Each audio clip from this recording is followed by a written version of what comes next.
मेरी अपनी सबकी है ये, मेरी अपनी सबकी है ये, आज ही नहीं कल की है ये, अपने हक अधिकार दिलाती आपकी बातें, आपकी बातें, आपकी बातें, आपकी बातें, हर मुश्किल का हल है सुझाती, जीने की एक राह दिखाती, अंधियारे में राह दिखाती आपकी बातें, आपकी बातें, आपकी बातें, आपकी बातें।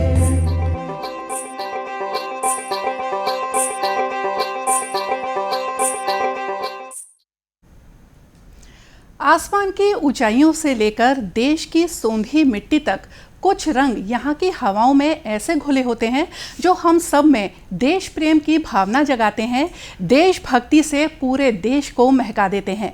जब ये रंग देश की सीमा पर तैनात किसी सैनिक के हाथों में लहराते हैं तो वो शौर्य बन जाते हैं, और जब यही रंग किसी घर पर फहराते हैं तो वो सुंदर सा तिरंगे का रूप ले लेते हैं। हर घर तिरंगा, घर घर तिरंगा। नमस्कार साथियों, इसी के साथ मैं आप सभी का स्वागत करती हूँ दूरदर्शन के मंच पर एक बेहद ही खास कार्यक्रम में। साथियों, हर घर तिरंगा बहुत ही सुंदर भावना, घर घर तिरंगा एक विशाल भावना। तो साथियों, जब मंच इतना विशाल है, जब ये भावना इतनी सुंदर है, तो कार्यक्रम में हमारे जो मेहमान हैं वो भी बहुत ही खास हैं, जो कि इस विषय पर आज हमसे चर्चा करने के लिए मौजूद हैं। आइए सबसे पहले आपको मिलवाते हैं रायपुर क्षेत्र के चहेते लोकप्रिय जननेता और विधायक श्री पुरंदर मिश्रा जी। आपका बहुत बहुत स्वागत है हमारे कार्यक्रम में। नमस्कार, आपको धन्यवाद।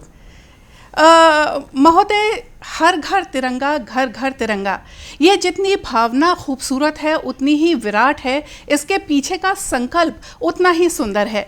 जब हमारे माननीय प्रधानमंत्री श्री नरेंद्र मोदी जी ने इस अभियान की शुरुआत की थी तो उसने इतनी जल्दी एक विराट जन आंदोलन का रूप ले लिया। इसके पीछे उनके मन में क्या संकल्प था, क्या सपने थे? देखिए, आज हम दूरदर्शन परिवार में उपस्थित हुए हैं जी। आपने हमें तिरंगा यात्रा के लिए हर घर तिरंगा, घर घर तिरंगा विषय पर चर्चा कर बुलाया है। मैं आपका धन्यवाद करता हूँ, आपका अभिनंदन करता हूँ जी। माननीय प्रधानमंत्री श्रीमान नरेंद्र मोदी जी का एक इच्छा था कि हर घर में, घर घर में तिरंगा दिखे, और जो राष्ट्रीय पर्व जय जवान जय किसान, मजदूर, विद्यार्थी सभी के घर में ध्वज लहराता है तो राष्ट्र के प्रति अपनी अपनी भावना, प्रेम को प्रदर्शित करता है। राष्ट्र के प्रति अपनी भावना प्रदर्शित करने के लिए हर घर तिरंगा, घर घर तिरंगा अभियान आदरणीय प्रधानमंत्री जी का भागीरथी प्रयास है, जिसमें हम सभी जन अपनी भागीदारी दें। इसका निवेदन मैं भी करता हूँ, माननीय प्रधानमंत्री जी ने किया है जी। तिरंगा का इतिहास में यदि हम चर्चा करें तो मुझे ऐसा प्रतीत होता है कि 1906 में पारसी बगान कोलकाता में पहली बार तिरंगा फहराया। तिरंगा जो फहरा गया विदेश में पहली बार जर्मन में मैडम भीखाजी कामा ने फहराया। तब तिरंगे का स्वरूप और रंग अलग था, परंतु तिरंगे झंडे का राष्ट्रीय ध्वज के रूप में स्वीकार करने के लिए मनोभाव उत्पन्न हो गया। 1921 में पिंगली वेंकैया जी महात्मा गांधी जी के समय प्रस्तुत किया गया, जिसमें कुछ संशोधन के साथ चरखे के स्थान पर अशोक स्तंभ का विषय रखा गया जी। कि कि हम उसको झंडे में लगाएं। जी। परंतु 1931 में स्वतंत्रता संग्राम सेनानियों के अधिवेशन में केसरिया, सफ़ेद, हरा साथ में चरखा को फहराया गया था, परंतु अंतराल में 22 जुलाई 1947 को तिरंगे झंडे का के साथ अशोक चक्र के साथ स्वीकार किया गया जी। और भारत इसका भी प्रस्ताव हमारे पुरोधा बाबा साहब अम्बेडकर जी ने सलाह पर लिया गया। इसे मान्यता मिली 15 अगस्त 1947 को, जब हम आज़ाद हो गए, और आज़ादी के दिन लाल किले के प्राचीर में ये झंडा फहराया गया, तब से हम तिरंगा को सम्मान से, अभिमान से पूरे देश में हम फहराते हैं और अपने प्राणों से भी प्यारा तिरंगा को हम अपने घर में, अपने दफ्तरों में, अपने स्कूल में सब जगह लगा के हम मान सम्मान करते हैं। तिरंगा है तो हम हैं, तिरंगा के लिए जिएंगे और तिरंगा के लिए मरेंगे, क्योंकि इसमें बहुत रहस्य छुपा हुआ है। 1947 में जब भारत आज़ाद हुआ तब हमारे पूर्वजों ने एक सपना देखा था कि ये विशाल भारत इस तिरंगा का मान, आन बान शान बनेगा। वो बनता रहा, कई दिन बीते और जब हमारा शताब्दी वर्ष आया जी, तब माननीय प्रधानमंत्री जी ने निर्णय लिया कि क्यों ना घर घर तिरंगा, हर घर तिरंगा हो, और इसी परिकल्पना को साकार करने के लिए आज हम बैठे हैं। मैं सबसे निवेदन करता हूं कि आप अपने घरों में, अपने छतों में एक तिरंगा लगाएं और ये भारतीय राष्ट्रीयता को जगाने का ये प्रतीक है। अब मैं आपको बताना चाहता हूँ, हर घर तिरंगा का लाभ यह राष्ट्रीय एकता का प्रतीक है, अखंडता का प्रतीक है, स्वतंत्रता संग्राम के प्रति अपना सम्मान व्यक्त करता है, यह राष्ट्रीय चेतना जागृत करता है, नागरिकों को जिम्मेदार और देश प्रेम भावना जागृत करने का भी उद्देश्य है। इसलिए हम आदरणीय प्रधानमंत्री जी और उनके इन विचारों को सहयोग करें और उनको कृतज्ञता अर्पित करें। मैं झंडे के, तिरंगे झंडे के बारे में बोलता हूँ। जब हमारा भारत आज़ाद हुआ जी, अब धीरे धीरे हम आगे बढ़े तो बहुत सारे राजनीतिक दल आए, कई प्रकार के झंडा लाए, कई प्रकार के निर्णय हुआ, परंतु हम भारतवासी अटल रहे कि हमारा जो प्रतीक है, हमारा जो देश का प्रतीक है, हमारा जो मान सम्मान का प्रतीक है, हमारा जो एकता का प्रतीक है, अखंडता का प्रतीक है, हमारा तिरंगा है। इसलिए प्रधानमंत्री जी ने आग्रह किया कि सबके घरों में तिरंगा हो। हम स्कूल जाते थे बचपन में, 15 अगस्त को हाथ में झंडा लेकर के गली मोहल्ले में घूमते थे जी, और आज़ादी को याद करके उन पुरोधाओं को सम्मान करते थे, उन पुरोधाओं को याद करते थे जिन्होंने आज़ादी के लिए अपना प्राण भी निछावर किए हैं। और मैं एक तरह कहता हूँ कि ऋण कई प्रकार के होते हैं, पितृ ऋण, मातृ ऋण जी, देव ऋण, ऋषि ऋण, देश ऋण। तो ये देश ऋण का कर्जा है। देश जब आज़ाद हुआ, हमारे कितने लोग शहीद हुए, कितने लोग की जाने गई, उनके सम्मान में हम इसको पर्व को बड़े आनंद के साथ, बड़े सम्मान के साथ हम मनाते हैं। और मैं सबसे आग्रह करता हूँ, इस दिन कोई अपना भाव न रखें, इस दिन एक ही भाव रखें कि हम आज़ाद भारत के आज़ाद नागरिक हैं और हमारे पूर्वजों का हम कर्जा को उतारने का प्रयास कर रहे हैं। मैं आपको उस तरफ ले चलता हूँ जिस तरफ लोग तिरंगे के भी विरोध करते हैं। विरोध इसलिए करते हैं कि उनकी मानसिकता डिस्ट्रक्टिव रहती है। क्यों? कि तिरंगे का मान सम्मान का आदर नहीं रहता, परंतु भारत भूमि की परिकल्पना, भारत को, अखंड भारत की सपना हमने जो देखा था उसको पूरा करने के लिए, उसको आगे बढ़ाने के लिए मोदी जी ने अपने हाथ में लिया है।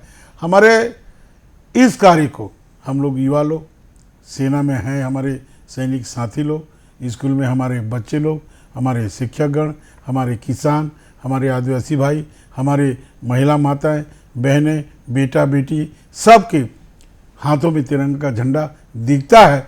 ऐसे लगता है कि भारत में एकता में अनेकता में एकता दिखता है। इसी भाव से हम जीते हैं कि हम सब हैं, परंतु भारत का ये तिरंगा हमारे लिए सर्वोपरि है। जी, बहुत सुंदर महोदय। और इतने सुंदर तरीके से आपने जो तिरंगे के इतिहास को बताया, तब से लेकर अब तक हमारा जो एक सुंदर सा 3 रंगों से सराबोर जो तिरंगा है, उसने बड़ी सुंदर यात्रा तय की है। और इसी भावना को, इसी संकल्प को ध्यान में रखते हुए माननीय प्रधानमंत्री श्री मोदी जी ने हर घर तिरंगा अभियान की शुरुआत की। और बहुत जल्द ये जो अभियान है, ये सिर्फ एक कार्यक्रम ना होके एक जन आंदोलन बन गया, जन भागीदारी का आंदोलन बन गया, या यूँ कहें कि एक इसने विराट यज्ञ का रूप ले लिया, जिसमें हर नागरिक ने देश प्रेम की आहुति देकर इस यज्ञ को और फलीभूत किया। सबसे बड़ी उपलब्धि मैं आपसे ये जानना चाहूँगी कि हर घर तिरंगा अभियान की क्या रही? देखिए, आज हम बस्तर की बात करते हैं। जी बस्तर में बहुत से अंचलों में नक्सलाइट के कारण हमारा तिरंगा फहरता नहीं था, राष्ट्र भावना जागृत नहीं हो पाता। जी। माननीय प्रधानमंत्री जी ने चिंता करके, माननीय गृह मंत्री जी ने चिंता करके, माननीय मुख्यमंत्री विष्णुदेव राय सिंह ने चिंता करके, सबने चिंता करके निश्चित किया कि हम 31 मार्च 26 को बस्तर को नक्सल मुक्त करेंगे, क्योंकि बस्तर में 70% नक्सलाइट रहते थे जी। उस अंचल में, बाकी 30% पूरे अन्य भारत के अन्य प्रांत में अन्य जगह रहते थे। बस्तर को मुक्त करना हमारे लिए आज़ादी पाने की तरह का एक संकल्प था और प्रधानमंत्री जी ने संकल्प लिया, गृह मंत्री जी ने निर्णय लिया और हमने बस्तर में आज़ादी पाई। आज मेरे बस्तर के भाई अपने घरों में, अपने स्कूलों में, अपने छत में और हर उस जगह हमारा राष्ट्रीय ध्वज फहरा रहे हैं। अभी ऐसे सुनने को आया है कि बहुत सारी जगह जहां कभी तिरंगा नहीं फहरा, आज 15 अगस्त को तिरंगा लहराएगा। मैं इसके लिए बस्तर वासियों को और गृह मंत्री जी को, प्रधानमंत्री जी को, हमारे मुख्यमंत्री जी को अभिनंदन करता हूं, बधाई देता हूं, जिनके सार्थक निर्णय से हमारे भाई बंधु तिरंगा फहराने से वंचित नहीं होंगे और उनका सम्मान, देशभक्ति का भाव जागृत होगा। हम देश में एक रहेंगे और अनेकता में एक ला करके भारत को विकसित तो करेंगे ही, भारत को विकसित भारत करेंगे ही, परंतु छत्तीसगढ़ भी विकसित होगा और बस्तर भी विकसित होके छत्तीसगढ़ का नाम को आगे करेगा।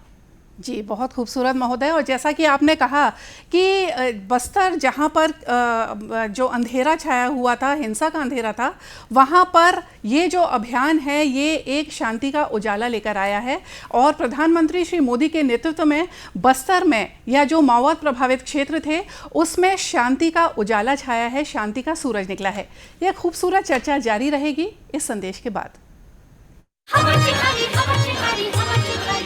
छत्तीसगढ़ के ऐतिहासिक धरोहर, पुरातत्व, कला और संस्कृति का आपसे परिचय कराता है हमारा कार्यक्रम हमर चिन्हारी। इसमें हम मुखातिब होते हैं ऐतिहासिक धरोहर, पुरातत्व, कला और संस्कृति के क्षेत्र में विशेष कार्य करने वाली शख्सियतों से। तो देखना ना भूलें कार्यक्रम हमर चिन्हारी, माह के प्रत्येक शनिवार को शाम 6 बजे दूरदर्शन छत्तीसगढ़ में। देखो जानो संगवारी सुखर हमर चिन्हारी, देखो जानो संगवारी सुखर हमर चिन्हारी। साथियों एक बार फिर से स्वागत है आप सभी का हर घर तिरंगा, घर घर तिरंगा में।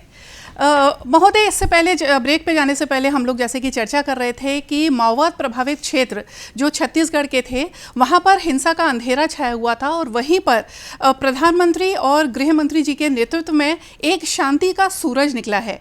ऐसे में ऐसे क्षेत्रों में ये जो हर घर तिरंगा अभियान है ये क्या नए संकल्प लेकर आता है, क्या नई शांति का संदेश लेकर आता है? देखिए, इसमें तिरंगा यात्रा को प्रधानमंत्री जी जितना महत्व दी करके हर घर तिरंगा, घर घर तिरंगा का एक निर्णय लेकर के जी। एक देश का सम्मान करके, एक भारत माँ का सम्मान करके अभिमान को बढ़ाए रखने के लिए जो निर्णय लिया वो स्वागत योग्य है।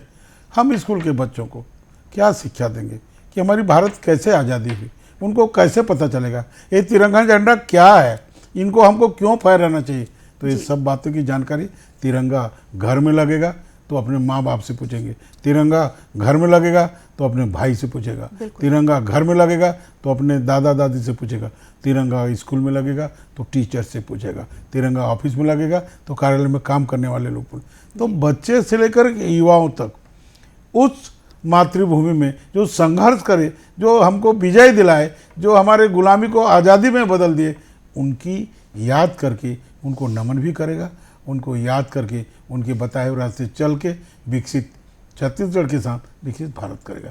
ये देखिए, युवाओं में एक संदेश देने के लिए माननीय प्रधानमंत्री जी ने इस काम को आगे बढ़ाया है और हम उनके छोटे छोटे कार्यकर्ता हैं, हम लोग भी उसको आगे बढ़ा रहे हैं। अभी माननीय मुख्यमंत्री जी के नेतृत्व में, प्रदेश के नेतृत्व में हमने तिरंगा यात्रा किया। लगभग 10,000 लोगों ने तिरंगा यात्रा में शामिल हुए। हमने इंडोर स्टेडियम में आरंभ करके हमने सुभाष स्टेडियम में उसको समाप्त किया और मैसेज दिया कि पूरे प्रदेश में आने वाली 15 अगस्त तक हर घर में तिरंगा लगे, हर कार्यालय में तिरंगा लगे, हर काम की जगह तिरंगा लगे और बच्चों से लेकर, स्कूली बच्चों से लेकर, बेटा बेटियों से लेकर के, युवा साथियों से लेकर के, सेना से लेकर के, किसान से लेकर के, माता बहनों के घर से लेकर के, सब तिरंगा का भाव जागरण हो। और तिरंगा का भाव जागरण होने से देश से हित के प्रति वो जागरण होगा, सम्मान बढ़ेगा और हमको याद आएगा कि हमारे पुरखा ने, हमारे पुरुषों ने, हमारे महापुरुषों ने क्या किया, हमको आज़ाद भारत दिया। महात्मा गांधी जी को याद कर पाएंगे, हम सुभाष चंद्र बोस को याद कर पाएंगे, हम डॉक्टर अंबेडकर जी को याद कर पाएंगे, जिन्होंने हमको झंडे का रंग दिया, नाम दिया और संविधान दे करके भारत को एक विशाल जनसमूह के साथ जोड़ करके एक घर के अनुरूप उसको बनाया। हम उसी संविधान के साथ चल के आज हम देश की विकास करने में, राज्य की विकास करने में, अपने गांव की विकास करने में, अपने जिला की विकास करने में कभी पीछे नहीं हटते। मैं वंदन करता हूं उन स्वतंत्रता संग्राम सेनानी को जिनके अथक प्रयास से भारत आज़ाद हुआ। भारत आज़ादी में हमको एक सम्मान मिला कि हम आज़ाद भारत में विचरण कर पाए। उसकी ऋण को चुकाने के लिए हम हर घर में, घर घर में तिरंगा लगाएं और बच्चों से लेकर के बूढ़ों तक तो इसका अभिनंदन करें, लोगों को इसका गाथा बताएं, इसका इतिहास बताएं, ताकि हमारे आने वाली पीढ़ी, जो आने वाले भारत के नागरिक हैं, युवा पीढ़ी, ये जान सके कि इस तिरंगा के पीछे हमारा क्या रहस्य है, इस तिरंगा को घर में लगाने का क्या औचित्य है, क्या फ़ायदा है और क्या प्रदर्शित करता है। ये अनेकता में एकता के भाव को प्रदर्शित करता है और अखंडता और एकता को जगाता है। ये सब बातें चलेगी। इसीलिए हम कई बार बच्चे पूछते हैं कि ये घर काहे से बना है, तो बताते हैं दादा दादी ईंट से बना है, सीमेंट से बना है, लोहा से बना है। तो हमारे भारत किससे बना है, तो महापुरुषों के समर्पण से, महापुरुष के बलिदान से, महापुरुषों के अथक प्रयास से, जान गंवा करके, खून बहा करके जो लड़ाई लड़े हैं, अंग्रेज को भगाए और भारत को आज़ाद करे, इसका एक प्रतीक है।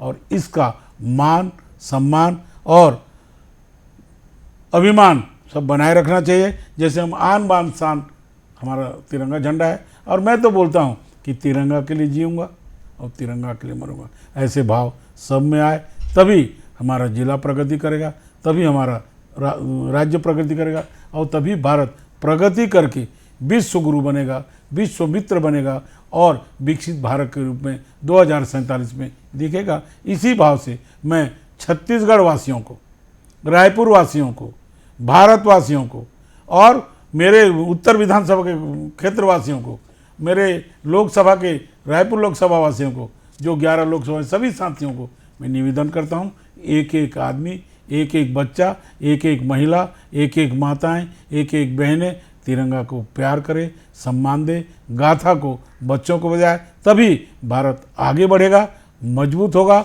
और विकसित भारत को हम आगमन हो पाएंगे। बहुत सुंदर भावनाएं महोदय। जैसा कि आपने थोड़ी देर पहले उल्लेख किया था युवा शक्ति का, तो भारत देश जो है वो एक युवा देश है और यहाँ पर युवा ऊर्जा कूट कूट के भरी हुई है अभी। तो हमारे युवा तिरंगे के सम्मान को दिल में बसा कर रखते हुए इसके साथ कैसे अपनी ऊर्जा को देश के विकास में लगा सकते हैं और भारत को एक नई ऊंचाइयों तक पहुंचा सकते हैं? देखिए, इस सोशल मीडिया के ज़माने में जी हमारे जवानों को आपको एजुकेट करना पड़ेगा, आपको बताना पड़ेगा कि भारत की आज़ादी कैसे मिली, भारत आज़ाद कैसे हुए, तुम जिस घर में पैदा हुए वो स्वतंत्रता संग्राम का घर है। ये सब बात आप जब बनाएंगे तो उनके दिमाग में, उनके दिल दिमाग में बैठेगा कि आज़ादी के लिए हमारे महापुरुषों ने जो दान दिए, जान दिए, अपने खून बहाए, उसके लिए मुझे भी कुछ करना पड़ेगा। और यदि युवा एक बार तय कर लिया कि मुझे ये करना है तो करके दिखाता है, क्योंकि ये हमारा छत्तीसगढ़ अभी जस्ट युवा हुआ है, पूरे अभी 25 साल हुए हैं, 26 साल हुए हैं और युवा है। छत्तीसगढ़ तो है ही, पर हमारे छत्तीसगढ़ के युवा, भारत के युवा प्रण करें कि हमारे पूर्वजों के रास्ते को चुन करके, तिरंगा झंडे को सम्मान करके, तिरंगा झंडे को प्यार करके, उनको साथ लेकर के आन बान शान से आगे बढ़ेंगे तो भारत विकसित होगा, छत्तीसगढ़ विकसित होगा। बहुत सुंदर महोदय। आपने अभी थोड़ी देर पहले एक बहुत ही सुंदर वाक्य का उल्लेख किया था कि देश ऋण भी हमारी जिम्मेदारी है।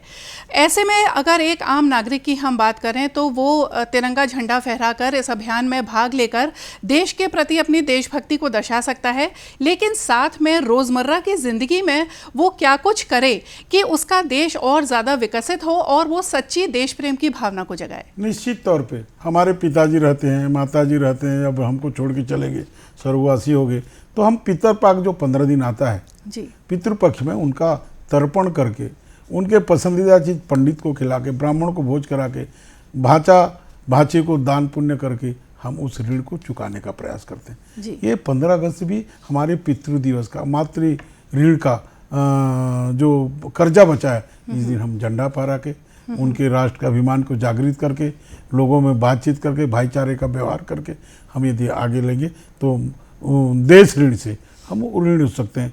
मैं आप सबसे निवेदन करता हूँ कि देश ऋण से ऋण होंगे तो मातृ ऋण ऐसे ऋण हो जाएंगे, देश ऋण से यदि ऋण होंगे तो पितृ ऋण से ऐसे ऋण हो जाएंगे, यदि देश ऋण से ऋण होंगे तो ऋषि ऋण से भी ऋण हो जाएंगे।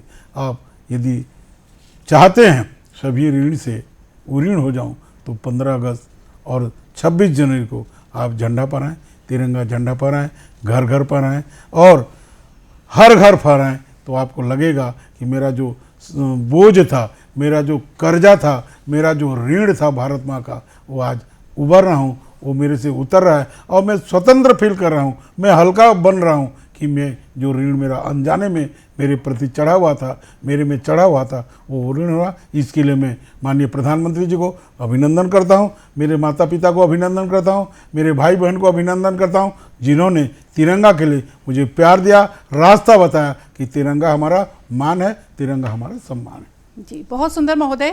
इसके साथ ही मैं आपसे एक अनुरोध और करना चाहूँगी कि जो हमारे दर्शक, हमारे साथी ये कार्यक्रम देख रहे हैं, उनको आप कैसे समझाएंगे कि जो हम तिरंगा बड़े गर्व से फहराते हैं, उसके रखरखाव का भी ध्यान रखना उतना ही ज़रूरी है, उसके प्रति सम्मान का ध्यान रखना भी उतना ही ज़रूरी है।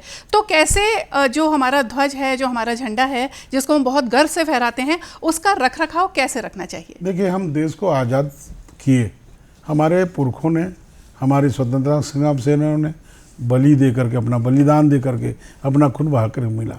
हमको जो राष्ट्रीय प्रतीक मिला, सम्मान का प्रतीक मिला, हमको जो धरोहर मिला, उसको ठीक से रख करके आने वाले 15 अगस्त, आने वाले 26 जनवरी के लिए सुरक्षित जगह में रखें, उसको रोज़ प्रणाम करें और प्रार्थना करें कि हे तिरंगा झंडा, हमारे पूर्वजों ने आपको निशान बनाया है, आप स्वतंत्रता के प्रतीक हैं, आप हमारे बलिदानों के प्रतीक हैं, आप हमारे पूर्वजों के प्रतीक हैं, और उसको अच्छे जगह में, सुरक्षित जगह में रखना चाहिए और उतना सम्मान करना चाहिए जितना सम्मान हम देवों को करते हैं, भगवान को करते हैं, क्योंकि किसी न किसी रूप में तिरंगा झंडा हमारा भगवान से कोई कम नहीं है। इसीलिए मैं सबको आदरपूर्वक उनको प्रणाम करके, आदरपूर्वक रख करके सबको आने वाले समय के लिए सुरक्षित रखने का निवेदन करता हूँ। ध्यान रहे झंडा कभी नीचे ना गिरे, ज़मीन में ना गिरे।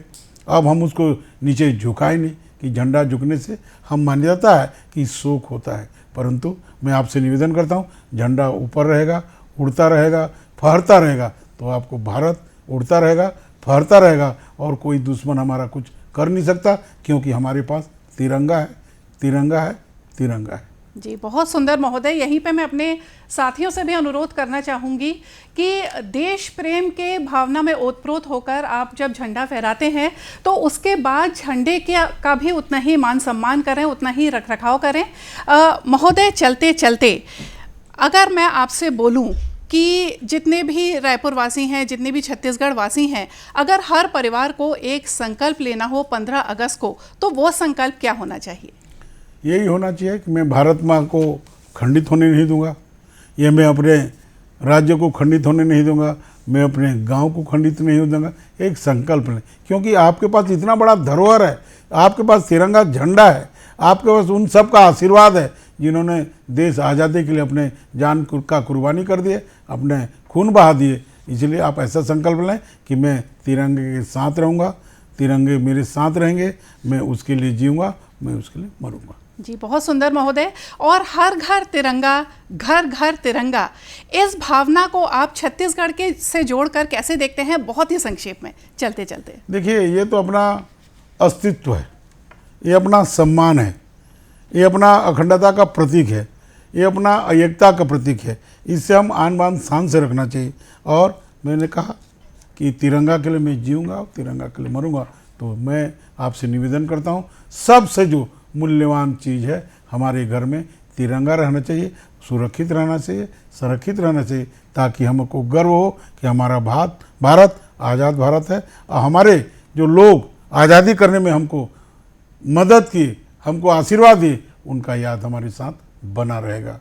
यही निवेदन करते मैं सबसे आह्वान करता हूँ कि 15 अगस्त को आप झंडा फहराएं, उसके बाद सुरक्षित संध्या के बाद आप झंडा को रखें, फिर अगले स्वतंत्रता दिवस हो, गणतंत्रता दिवस हो, उसमें निकालें और फिर से पूजा पाठ करके तिरंगा को फहराएं, लहराएं और दुश्मनों को बताएं कि हमारे साथ तिरंगा है, तो हम किसी को नहीं डरेंगे। और उनको दुश्मनों को मुंह तोड़ जवाब देने का संकल्प भी तिरंगे को लेकर लें, तो निश्चित तौर पे आप आज़ाद भारत को आज़ादी मिली है इसकी कल्पना भी होंगे। हम आने वाले समय में 2047 में विकसित भारत की कल्पना कर सकते हैं। बहुत सुंदर महोदय।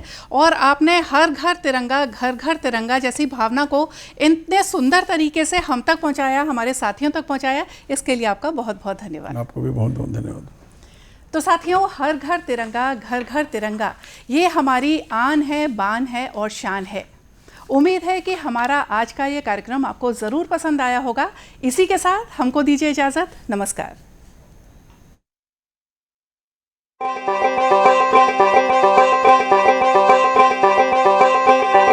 मेरी अपनी सबकी है ये, मेरी अपनी सबकी है ये, आज ही नहीं कल की है ये, अपने हक अधिकार दिलाती आपकी बातें।